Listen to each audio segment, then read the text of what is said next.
Shalom Bible temple official channel weekly videos week 6 Feb first week. Topic ప్రభురాత్రి భోజనం. ఒక క్రైస్తవుడు నిజముగా క్రైస్తవుడే అనడానికి ఒకే ఒక రుజువు ప్రభురాత్రి భోజనము.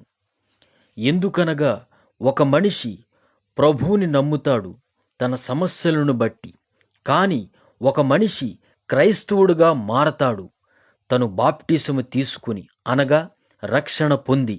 ప్రభురాత్రి భోజనము, ప్రభు సంస్కరణ దినము, ప్రభు బల్లారాధన దినము అను ఈ ఆదివారపు ఆరాధన దైవ సేవకుడు నెలలో 4 ఆదివారములు దేవుని యొక్క వాక్యాన్ని అందిస్తాడు.